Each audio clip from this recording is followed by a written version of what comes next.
Hello friends, welcome to सरकारी पाठशाला bye Pinky. एक ऐसी जगह जहां सरकारी एग्जाम्स मींस गवर्नमेंट जॉब की प्रिपरेशन कराई जाती है एकदम से स्ट्रेस एंड क्लियर कॉन्सेप्ट के साथ। अगर आप भी कर रहे हैं एमपी एग्जाम्स या फिर एसएससी, बैंक, रेलवे या ईएमआरएस, एनवीएस, केवीएस, जीएसएसबी, किसी भी गवर्नमेंट एग्जाम की प्रिपरेशन, तो ये वीडियो आपके लिए। आज का हमारा टॉपिक रहने वाला है 12 अनुसूची मतलब अनुसूचियों का पीवाईक्यू, क्योंकि अपन इसके कॉन्सेप्ट टॉपिक को कल करा चुके हैं। अगर जिन्होंने कॉन्सेप्ट टॉपिक को नहीं किया है वो डिस्क्रिप्शन में जाकर कॉन्सेप्ट वीडियो को देख सकता है। डिस्क्रिप्शन में मैंने कॉन्सेप्ट वीडियो की लिंक दी हुई है। आई होप आपको जिन्होंने कॉन्सेप्ट वीडियो देख चुके हैं, आई होप आपको कॉन्सेप्ट समझ आ गए होंगे और आपने नोट भी कर लिया होगा। तो चलिए अब कुछ क्वेश्चंस लगाते हैं। एग्जाम में क्वेश्चंस का क्या लेवल रहता है इससे आपको ये पता चल जाएगा। ये हमारी कल की कॉन्सेप्ट जो क्लास थी उसके हैंड रिटन नोट्स हैं, इसी के थ्रू आपको पूरा का पूरा टॉपिक कवर कराया गया है। आई होप आपने क्लास ले ली होगी, और जिन बच्चों ने क्लास नहीं ली है वो जाके डिस्क्रिप्शन में लिंक देख लीजिए और लिंक से पूरा वीडियो कवर कर लीजिए, जिससे आपका कॉन्सेप्ट बिल्कुल क्लियर हो जाए। तो आज हम करने वाले हैं इस टॉपिक के पीवाईक्यू। आई होप आप सभी रेडी होंगे। तो चलिए आज की पीवाईक्यू स्टार्ट करते हैं। तो भारतीय संविधान में कुल कितनी अनुसूचियां हैं? तो भारतीय संविधान में कुल कितनी अनुसूचियां हैं? तो 10, 12, 11, 8। तो 12 कितनी है अनुसूचियां? 12 अनुसूचियां। संविधान में प्रारंभ में 8 अनुसूचियां थी, मतलब मूल संविधान में कितनी अनुसूचियां थी? तो 8 थी। वर्तमान में संशोधन के पश्चात यह संख्या कितनी हो गई थी? तो 12 हो गई थी। आपको सबसे पहले हम कॉन्सेप्ट कराते हैं बहुत अच्छे से, जिससे आपको बिल्कुल टॉपिक एकदम क्लियर हो जाए। फिर उसके बाद आपको पीवाईक्यू कराते हैं, जिससे आपको ये पता चले कि एग्जामर आपसे किस टाइप के क्वेश्चन पूछता है इस टॉपिक से। अगर आप इन दोनों वीडियोस को बहुत अच्छे से कवर कर लेते हो तो आपका ये टॉपिक ये मानो 100% पूरा हो गया। आपको कोई से भी इस टॉपिक को करने की कोई ज़रूरत नहीं। चलिए नेक्स्ट क्वेश्चन देखते हैं। संविधान की कौन सी अनुसूची राज्यसभा में राज्यों को सीट आवंटित करती है? तो कौन सी? तो चौथी अनुसूची। चौथी अनुसूची में राज्यसभा में राज्यों को दी गई सीटों का विवरण है। तो संविधान की कौन सी अनुसूची राज्यसभा में राज्यों को सीट आवंटित करती है? तो कौन सी? तो चौथी अनुसूची। नेक्स्ट क्वेश्चन पे देखते हैं, क्वेश्चन नंबर 3। अब आपने जिन्होंने कॉन्सेप्ट पढ़ लिया ना, उन्हें तो ये क्वेश्चन सारे बच्चे लग रहे होंगे, ये लग रहा होगा कितने इजी क्वेश्चन आते हैं। और जिन्होंने कॉन्सेप्ट वीडियो नहीं देखा होगा उन्हें ये क्वेश्चन भी नहीं आ रहे होंगे। तो please visit concept video. After concept video PYQ देख लेना। फिर पंचायती राज व्यवस्था का उल्लेख संविधान की किस अनुसूची में है? तो पंचायती राज व्यवस्था का उल्लेख किस में है? तो पंचायती राज का आपको बताया था कि 11वीं अनुसूची में, जो कि 73वें संविधान संशोधन के तहत किया गया था। अब देखिए 1992 में आया था, 1993 में लागू हुआ था। तो आपको दोनों ही ईयर सही मानी जाएंगी, लेकिन अगर ऑप्शन में दोनों आती हैं तो आप 1993 पर टिक करके आना। ओके, तो पंचायतों से रिलेटेड कौन सा हो गया? 11वीं अनुसूची हो गई। चलिए नगर निकायों की शक्तियां किस अनुसूची में? तो नगर निकाय कौन सी में? तो 12वीं अनुसूची में। ये 74वें संशोधन के तहत आया गया था और ये भी 1993 में लागू हुआ था। ठीक है, इसमें कितने विषय हैं? तो 18 विषय हैं। आपको ना मैंने ना उस टॉपिक को पहले कॉन्सेप्ट कराने के बाद में पीवाईक्यू में भी एक्सप्लेनेशन करने की कोशिश की है, जिससे आपको पीवाईक्यू और अच्छे से हो और एक पीवाईक्यू से आपको और भी क्वेश्चन मिल सके। संविधान की 10वीं अनुसूची किससे संबंधित है? तो संविधान की 10वीं अनुसूची दल बदल कानून से रिलेटेड है। 10वीं अनुसूची 1985 में 92वें संविधान संशोधन द्वारा जोड़ी गई थी, जो दल बदल विरोधी कानून से संबंधित है। क्वेश्चन नंबर 6 देखते हैं। किस अनुसूची में केंद्र राज्य संवर्ती सूची का उल्लेख है? आपके पास ऑप्शन है 6वीं अनुसूची में, 7वीं में, 8वीं में, 9वीं में। तो इसका आंसर होगा 7वीं अनुसूची। 7वीं अनुसूची में 3 सूचियां केंद्र, राज्य और संवर्ती दी गई थी। आपको मैंने बताया था केंद्र सूची को संघ सूची भी कहते हैं और इसमें केंद्र सरकार के अकॉर्डिंग रहता है, राज्य सूची में राज्य के अकॉर्डिंग और संवर्ती सूची में दोनों के अकॉर्डिंग चलती है। चलिए आगे बढ़ते हैं क्वेश्चन नंबर 7 की ओर। तो क्वेश्चन नंबर 7 बोल रहा है कि संविधान की कौन सी अनुसूची प्रशासनिक सेवाएं आईएएस, आईपीएस आदि से जुड़ी है? तो प्रशासनिक सेवाएं कौन सी अनुसूची में है? तो छठवीं अनुसूची में। छठवीं अनुसूची मुख्यतः पूर्वोत्तर राज्य के प्रशासन को निर्धारित करती है, विशेषकर जनजातीय क्षेत्रों को। इसमें मैंने आपको 4 डिस्ट्रिक्ट बताए थे, आपको याद होगा मैंने इसमें 4 डिस्ट्रिक्ट बताए थे छठवीं अनुसूची में। तो अगर आपको याद है तो कमेंट बॉक्स में जरूर बताएं, ठीक है। एक आपको जैसे असम, मिजोरम, बाकी के 2 आप बताइए, ठीक है। संविधान की 8वीं अनुसूची में कितनी भाषाएं? तो संविधान की 8वीं अनुसूची में 22 भाषाएं। जब संविधान बना था तो उस टाइम पे कितनी भाषाएं थी? कमेंट बॉक्स में बताइए कितनी थी? 14 थी।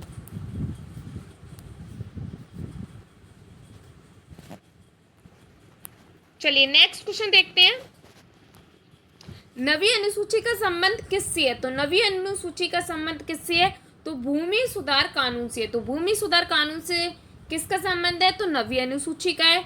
नवी अनुसूची का 1991 में, मतलब जो कि पहला संविधान संशोधन हुआ था, उसमें इसको जोड़ा गया था। 10th वाला क्वेश्चन देखने से पहले मैं आपको एक बात बताना चाहूंगी। जो अगर पीवाईक्यू क्लास होती है ना, तो आप इसमें ना जो 7:30 बजे क्लास अपलोड हो जाती है, तो आप प्रीमियर टाइम पे आया कीजिए, जिसमें क्या है आपको, आप या फिर आपके और भी फ्रेंड्स जो मिलेंगे, आप उसमें कमेंट्स भी कर सकते हो। जो और अगर अवेलेबल हो पाया, अगर कभी नेटवर्क इशू वगैरह या फिर कुछ वर्क नहीं होता है, तो मैं भी ठीक 7:30 बजे क्लास में आने की कोशिश करूँगी। तो कमेंट्स बॉक्स में आप अपनी प्रेजेंस को भी शो कीजिए। राज्यपालों के वेतन और भत्ते किस अनुसूची में दिए गए हैं? तो राज्यपालों के वेतन और भत्ते किस अनुसूची में दिए गए हैं? तो दूसरी अनुसूची में। दूसरी अनुसूची में राष्ट्रपति, उपराष्ट्रपति, राज्यपाल, न्यायाधीशों आदि के वेतन व भत्तों का विवरण होता है। ठीक है, अपन ने 10 क्वेश्चन कंप्लीट कर लिए हैं। अब अपन 11th वाले क्वेश्चन पे आ गए हैं। संविधान की कौन सी अनुसूची भाषाओं से संबंधित है? तो भाषाओं से संबंधित कौन सी है? तो 8वीं अनुसूची। आपको सब इसमें टाइप पता चल जाएगा कि क्वेश्चन कैसे और कितना घुमा के आ सकता है। मैंने सारे क्वेश्चन को सब टाइप से ले लिया है। तो अगर आपका कॉन्सेप्ट क्लियर हो जाता है और आपने पीवाईक्यू लगा ली, तो आप ना क्वेश्चन को देख के बना पाओगे। आप जब कोई टॉपिक पढ़ोगे ना, तो आपको समझ आएगा कि क्वेश्चन कैसे घूम घूम के बन सकता है, क्योंकि क्वेश्चन सारे इजी होते हैं। बस आपकी वो उस क्वेश्चन को समझने की क्लियरिटी आपके पास में होनी चाहिए। अगर आपको क्वेश्चन की क्लियरिटी समझ आती है ना, तो आप क्वेश्चन को बहुत आसानी से कर लेंगे। 8वीं अनुसूची में निम्न में से कौन सी भाषा नहीं है? तो मैथिली, भोजपुरी, कोंकणी और डोंगरी। अब देखिए, आपको मैंने बताया था एक नमक, तो नमक वाला तो इसमें है ही नहीं है। एक मैंने आपको बताया था कोंकणी, उसमें एक आपको बताया था डॉग वाली ट्रिक, आपको याद होगा डॉग वाली ट्रिक। तो देखिए उसमें भोजपुरी कहीं पर भी नहीं आया था। तो 8वीं अनुसूची में जो ऐड की हुई भाषाएं उसमें भोजपुरी नहीं है, तो इसका आंसर हो जाएगा भोजपुरी। भोजपुरी अभी 8वीं अनुसूची में शामिल नहीं है, जबकि मैथिली, डोगरी और कोंकणी शामिल है। आगे देखते हैं क्वेश्चन नंबर 13। संविधान की कौन सी अनुसूची न्यायाधीशों के वेतन से संबंधित है? तो न्यायाधीश के वेतन से संबंधित, तो वेतन भत्ते कौन से में था? तो दूसरी अनुसूची में था। तो दूसरी अनुसूची में राष्ट्रपति, राज्यपाल, न्यायाधीश आदि के वेतन और सुविधाओं का विवरण है। संविधान की 4थी अनुसूची में क्या वर्णित है? राष्ट्रपति की शक्तियां, राज्यपाल की सीटें, भाषा सूची और राज्यपाल की शक्तियां। तो इसमें 4थी अनुसूची में क्या थी? राज्यसभा की सीटें। 4थी अनुसूची में प्रत्येक राज्य को राज्यसभा में दी गई सीटों का विवरण होता है। क्वेश्चन नंबर 15 देखेंगे। अब आपको काफी इजी क्वेश्चन लग रहे होंगे जिन्होंने कर लिया है। अगर आपको ऐसा लगता है वीडियो थोड़ी स्लो चल रही है, तो आप इसमें वीडियो की स्पीड भी बढ़ा सकती हैं। राज्य, केंद्र व संवर्ती सूची संविधान की किस अनुसूची में दी गई है? तो 6वीं, 7वीं, 8वीं या फिर 10वीं। तो आपको ये मैंने बताया था कि 7वीं अनुसूची में इन तीनों के बारे में दिया गया है। तो 7वीं अनुसूची में केंद्र सूची 97 विषय जो कि अब 100 हो गए हैं, राज्य सूची, संवर्ती सूची शामिल है। ठीक है। दल बदल कानून से संबंधित 10वीं अनुसूची किस संशोधन द्वारा जोड़ी गई थी? तो 10वीं अनुसूची जो कि दल बदल है, वो कौन से संविधान संशोधन में जोड़ी गई थी? तो 92 में। किस ईयर में? 1985 में। नेक्स्ट क्वेश्चन देखते हैं। आई होप आपको क्लास काफ़ी अच्छी लग रही होंगी, तो प्लीज़ क्लास को लाइक ज़रूर कीजिए, और अगर आपने चैनल को सब्सक्राइब नहीं किया है तो प्लीज़ चैनल को सब्सक्राइब भी कर लीजिए। 11वीं अनुसूची में कितने विषय पंचायतों के लिए दिए गए हैं? तो कितने विषय दिए गए हैं? तो 29 विषय दिए गए हैं, ठीक है। तो 73वें संविधान संशोधन द्वारा 11वीं अनुसूची जोड़ी गई, जिसमें 29 विषय पंचायतों को सौंपे गए। 12वीं अनुसूची में कितने विषय दिए गए हैं? तो 12वीं अनुसूची में 18 विषय दिए गए हैं, ठीक है। जो ये किसके लिए दिए गए हैं? तो नगर पालिकाओं को। नेक्स्ट देखते हैं। टोटल 40 क्वेश्चन लेके आई हूं मैं आपके लिए। संविधान की कौन सी अनुसूची संघीय ढांचे को दर्शाती है? तो संघीय ढांचे को कौन सी अनुसूची दर्शाती है? तो 7वीं अनुसूची संघीय ढांचे को दर्शाती है। संघीय ढांचा मतलब जो सूचियां थी उनके बारे में बोल रहा है। तो 7वीं अनुसूची केंद्र और राज्यों के बीच शक्तियों का विभाजन दर्शाती है। निम्नलिखित में से कौन सी अनुसूची असम, मिजोरम जैसे राज्यों के जनजातीय क्षेत्रों के प्रशासन से जुड़ी है? तो वो कौन सी जुड़ी है? छठी।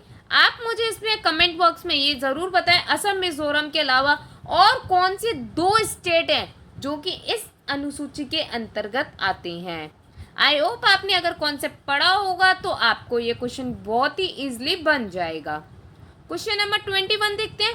कौन सी अनुसूची न्यायिक समीक्षा के बाहर रखे गए कानून को सम्मिलित करती है? तो कौन सी अनुसूची करती है? तो वो करती है 9वीं अनुसूची, ठीक है। इसमें जो अपना क्या था, भूमि से रिलेटेड था, वो वाला इसमें आता है। जो भूमि सुधार से रिलेटेड था वो इसके अंतर्गत आता है, जिसमें आप न्यायिक समीक्षा से बाहर रखे गए थे। आप कानून में, न्यायालय में उसके खिलाफ नहीं बोल सकते हो। लेकिन 10 जनवरी कौन सा ईयर था? आप कमेंट बॉक्स में बताइए। आपको बताया था जब से हम न्यायालय में चुनौती दे सकते हैं, ठीक है, 9वीं अनुसूची में। कमेंट बॉक्स में ईयर जरूर बताएं, जिससे मुझे पता चलेगा आप कितने क्लियरिटी से इस क्लास को देख रहे हैं। 8वीं अनुसूची में अंतिम बार कौन सी भाषाएं जोड़ी गई थी? तो 8वीं अनुसूची में अंतिम बार मैंने आपको बताया था डॉग वाली लाइन, तो वही यहाँ पे सारी की सारी आ जाएगी। कितनी थी? उसमें सिर्फ 4 थी। कौन सी? मैथिली, डोंगरी, संताली और बोडो। 92वें संविधान संशोधन अधिनियम 2003 के माध्यम से ये 4 भाषाएं जोड़ी गई थी। आई होप आपको क्वेश्चन काफी अच्छे लग रहे होंगे और आप सारे बना भी पा रहे होंगे। संसद में सीटों का राज्यवार विवरण किस अनुसूची में है? तो कौन सी में सीटों का? तो सीटों का था 4वीं अनुसूची में। संसद में हो चाहे राज्यसभा में हो, एक ही बात है, ठीक है। तो 4वीं अनुसूची में राज्यसभा से राज्यसभाओं को दी गई सीटों को दर्शाता है। 5वीं अनुसूची किससे संबंधित है? तो 5वीं अनुसूची किससे संबंधित थी? तो अनुसूची जनजातीय क्षेत्रों के प्रशासन से रिलेटेड थी। क्वेश्चन नंबर 25 देखते हैं।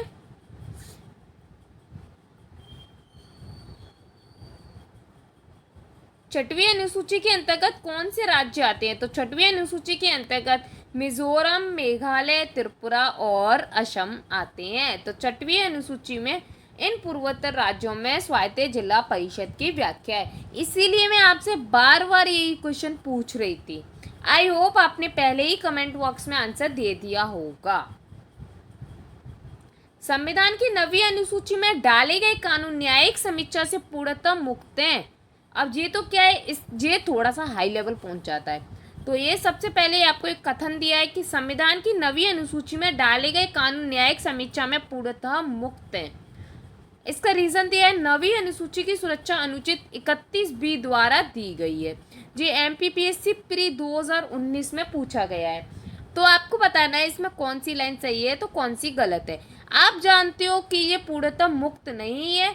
इसमें कुछ ही जब आपके मौलिक अधिकारों का उल्लंघन हो रहा होगा तभी आप न्यायालय को चुनौती दे सकते हैं। तो ये वाला तो आपका गलत हो गया, ठीक है। रीजन क्या था? 9वीं अनुसूची की सुरक्षा आर्टिकल 31B द्वारा दी गई है। जी ये बिल्कुल सही है। ये मैंने आपको इसलिए नहीं कराया, ये थोड़ा सा डीपली है, लेकिन जब मैं आपको आर्टिकल्स कराऊंगी तो थोड़ा बहुत आपको इसके बारे में भी बता दूंगी, ठीक है। तो हमने देखा कि इसका फर्स्ट पार्ट तो गलत था और सेकंड पार्ट अपना सही था, ठीक है। तो इसका आंसर हो जाएगा ए सही है, आर गलत है, ये गलत है। ए गलत है और आर सही है, ये वाला डी वाला इसका ऑप्शन हो जाएगा। 2007 में आईआर कोयलो केस में सुप्रीम कोर्ट ने कहा था कि नवी अनुसूची के कानून भी न्यायिक समीक्षा के अंतर्गत आ सकते हैं। कौन से आर्टिकल में? 31B में, जो कि अनुसूची को समर्थन देता है। और इसमें जब किस टाइम पे आ सकते हैं? जब आपके मूल अधिकारों का उल्लंघन हो रहा हो। ठीक है, चलिए नेक्स्ट देखते हैं। देखिए कितना थोड़ा सा, थोड़ा नहीं, कितना ना थोड़ा हैवी भी था और थोड़ा सा कंफ्यूजिंग वाला क्वेश्चन था। वो भी आपने कितना इजीली कर लिया जब आपने कॉन्सेप्ट को अच्छे से समझ लिया। तो पहले कॉन्सेप्ट को अच्छे से समझिए। अगर आप कॉन्सेप्ट अच्छे से समझ जाते हो तो आप उस क्वेश्चन की क्लियरिटी देख पाओगे कि क्वेश्चन क्या कह रहा है, क्या पूछना चाह रहा है। निम्न में से कौन से विषय संविधान की 11वीं अनुसूची में दिए गए हैं? ये टेट में आया 2022 में। तो 11वीं अनुसूची में कौन से विषय दिए गए हैं? तो कृषि, पशुपालन और जल प्रबंधन। कृषि, पशुपालन, जल प्रबंधन किस में दिए हैं? तो 11वीं अनुसूची के पंचायतों के विषय में दिए गए। जब मैं आपको ना इस टॉपिक को पूरा कराऊंगी, जैसे आपको जब मैं पंचायतों के बारे में बताऊंगी तो उसके सारे विषयों के बारे में बताऊंगी। ठीक है, जिस जिस टॉपिक को कराया जाएगा उससे रिलेटेड सारी डिटेल्स दी जाएंगी। अगर मैं इसी में आपको सारी डिटेल्स दे देती तो ये बहुत ज़्यादा लेंथी हो जाता और आप ना बहुत ज़्यादा डाउट में आ जाते, आप इसको फिर इतना भी याद नहीं कर पाते। इसलिए मैंने इसमें उतना ही देने की कोशिश की है जितना इससे रिलेटेड है। जब इस टॉपिक को डीपली पढ़ाया जाएगा तो इससे रिलेटेड सारी डाटा आ जाएंगे। जैसे अभी इसमें विषयों के बारे में बताया गया तो आपको ये सारी विषय आ गए। ठीक है, जिसमें कुल 29 विषय है। कृषि, पशुपालन, जल संरक्षण आदि बहुत सारे विषय हैं। अब इसमें नहीं था पॉसिबल, इसलिए उसने भी सब 3 ही दिए। तो जब मैं आपको पंचायती राज इसका टॉपिक पढ़ाऊंगी पॉलिटी में तो मैं आपको पूरी डिटेल्स दे दूंगी। निम्नलिखित में से कौन सा सही युग्म नहीं है? आप इस क्वेश्चन को पढ़िए, थोड़ा मैं पानी पी लूं।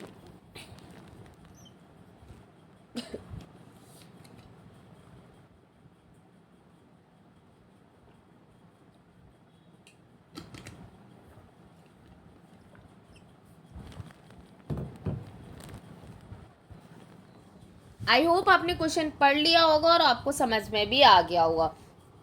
तो इसमें ये पूछा है कि जो मैचिंग दी है कौन सी मैचिंग गलत है। पहली अनुसूची राज्यों व केंद्र शासित प्रदेशों की सूची है, ये तो बिल्कुल सही लग रहा है हमें, तो सही है ये। सेकंड, दूसरी अनुसूची वेतन और भत्ते से रिलेटेड है, ये भी सही है। तीसरी अनुसूची चुनाव से जुड़ा विवरण है, ये तो नहीं है। तीसरी अनुसूची में तो शपथ से रिलेटेड था, तो ये गलत हो गया। चौथी अनुसूची में राज्यसभाओं में सीटों का विवरण था, ये बिल्कुल सही है। तो तीसरी अनुसूची चुनाव से जुड़ा विवरण नहीं है। व्याख्या, तीसरी अनुसूची शपथ पत्रों से संबंधित है, ना कि चुनावों से। आपको क्वेश्चन एकदम क्लियर हो गया होगा। अगर फिर भी कोई डाउट निकलता है किसी क्वेश्चन में तो आप मुझसे कमेंट बॉक्स में पूछ सकते हैं। अगर आप भी कोई टॉपिक करवाना चाहते हैं तो आप उस टॉपिक का नेम लिख दीजिए, उस सब्जेक्ट का, उस टॉपिक को जल्द से जल्द कवर कराया जाएगा अगर आपको किसी टॉपिक में कोई दिक्कत आ रही है तो। और ये मौका बार बार नहीं मिलता है, तो प्लीज़ कमेंट में बता दीजिए अगर आपको करवाना है तो। ये क्वेश्चन नहीं दिख पा रहा, 1 मिनट रुकिए। हाँ, निम्न तालिकाओं का सही मिलन कीजिए, वही मैचिंग है।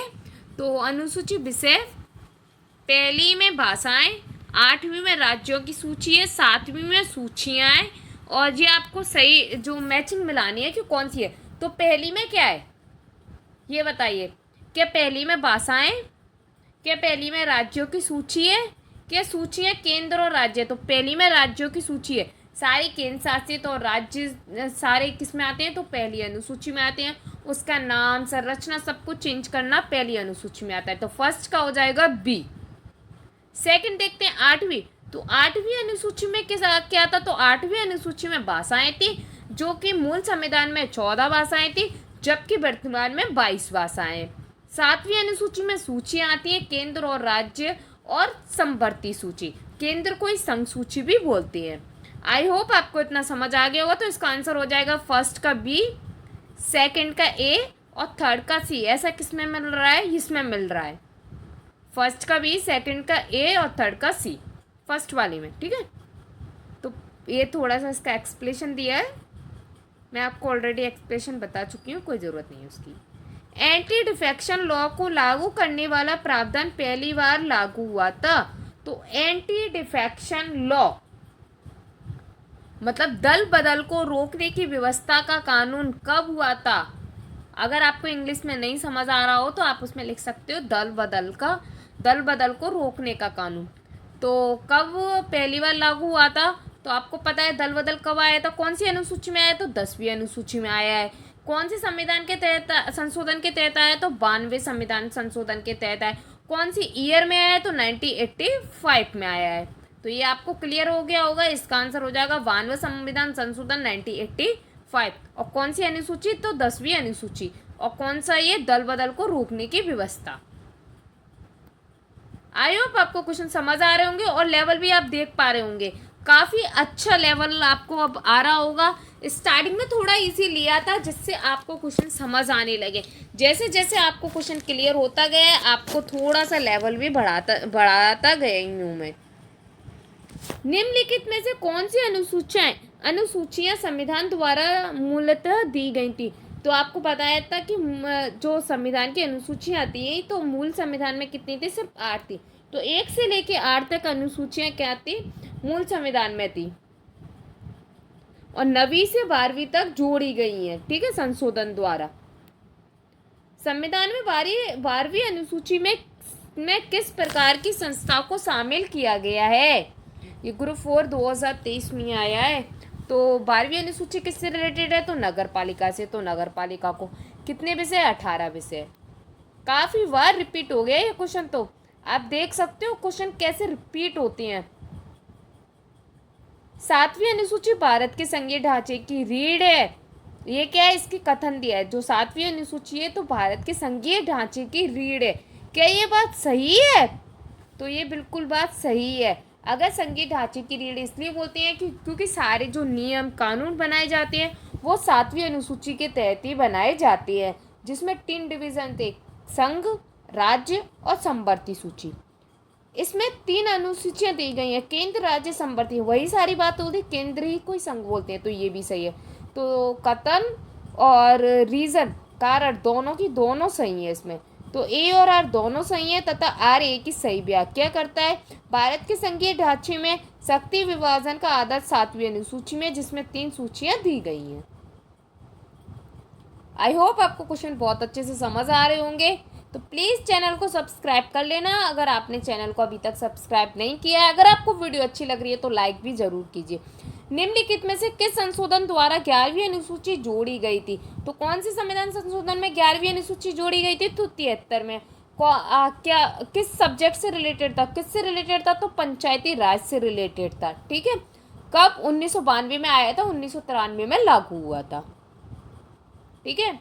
जितनी डिटेल्स हो सकती है मैं आपको देने की कोशिश कर रही हूँ।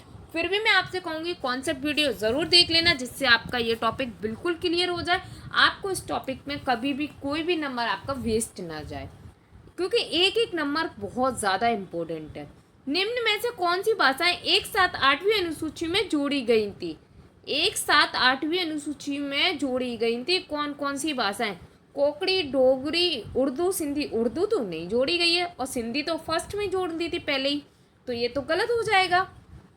सिंधी और नेपाली तो उसमें तो नमक जोड़ा गया था, नमक में सिंधी कहा गई, ये भी नहीं है। मैथिली, डोगरी, संताली, बोडो, ये बिल्कुल सही है। आपको डॉग वाली ट्रिक बताई थी आपने अगर कॉन्सेप्ट वीडियो देखा होगा तो ये 92वें संशोधन 2003 में 4 भाषाएं जोड़ी गई थी। कौन सी? तो मैथिली, डोगरी, संताली और बोडो। 5वीं अनुसूची के अंतर्गत कौन से राज्य आते हैं? तो 5वीं अनुसूची में आपको बताया था, देखो 6वीं अनुसूची में तो पूर्वोत्तर राज्य आते थे, जिनका मैंने आपको बता दिया 4 राज्य थे, असम वगैरह, आपने कमेंट में भी देख चुके हो। अब जो 5वीं अनुसूची थी इसके नाम मैंने नहीं लिखाए थे, क्योंकि इसमें 90% सारे के सारे आते हैं जो उसमें नहीं थे। उनके अलावा जितने भी थे वो सारे के सारे राज्य इसमें आते हैं। तो महाराष्ट्र, झारखंड, छत्तीसगढ़ आदि। व्याख्या 5वीं अनुसूची अनुसूची जनजाति क्षेत्रों से संबंधित है, जो कि पूर्वोत्तर को छोड़कर, मतलब उन 4 राज्यों को छोड़कर सभी के सभी इसमें 5वीं अनुसूची में आते हैं।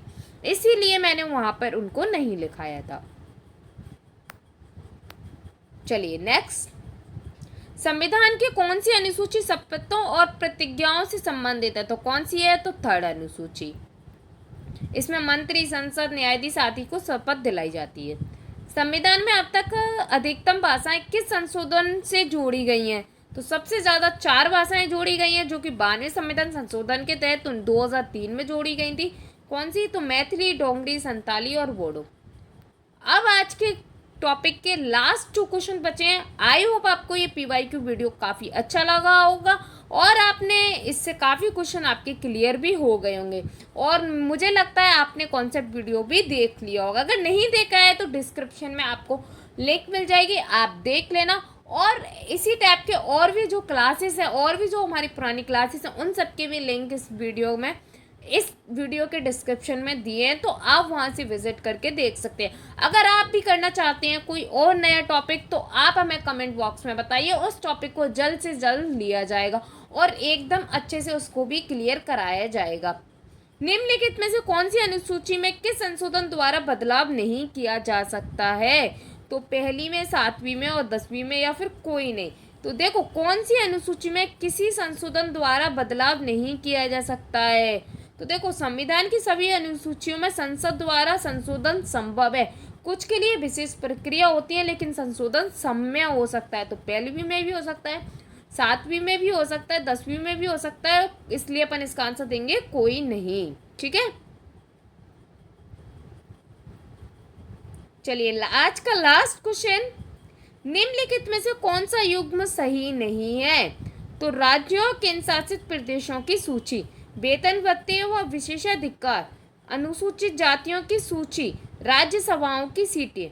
तो ये देखिए, आपके पास में 4 चीजें, राज्यों, केंद्र शासित प्रदेशों की सूची, वेतन भत्ते व विशेषाधिकार, अनुसूचित जातियों की सूची, राज्यसभा की सीटें।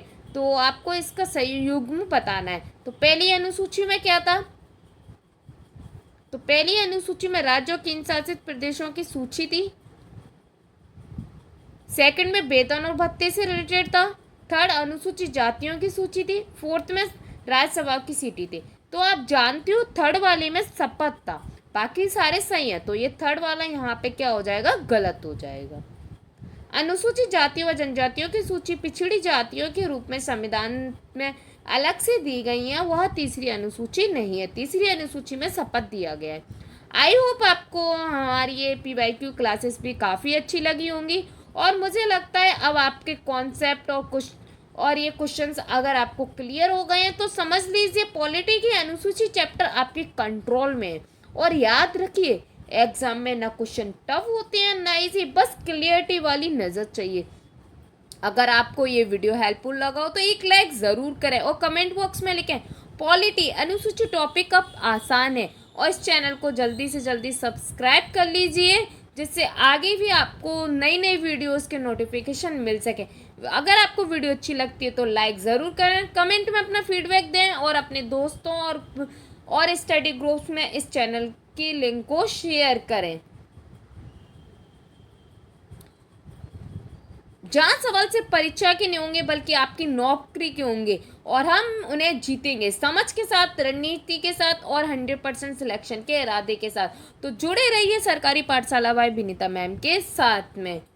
ये हमारे चैनल है जो इसमें आप अभी वीडियो देख रहे हैं, ये हमारे टेलीग्राम और व्हाट्सएप चैनल है। इन सब की लिंक आपको डिस्क्रिप्शन में मिल जाएगी, सो आप उसमें जाके विजिट करके चैनल में जुड़ सकते हैं। तो meet you next video. Thank you very much. I hope आपको क्लास अच्छा लगा होगा, और आपने वीडियो को अभी तक लाइक नहीं किया है तो लाइक ज़रूर कर देना, चैनल को सब्सक्राइब भी ज़रूर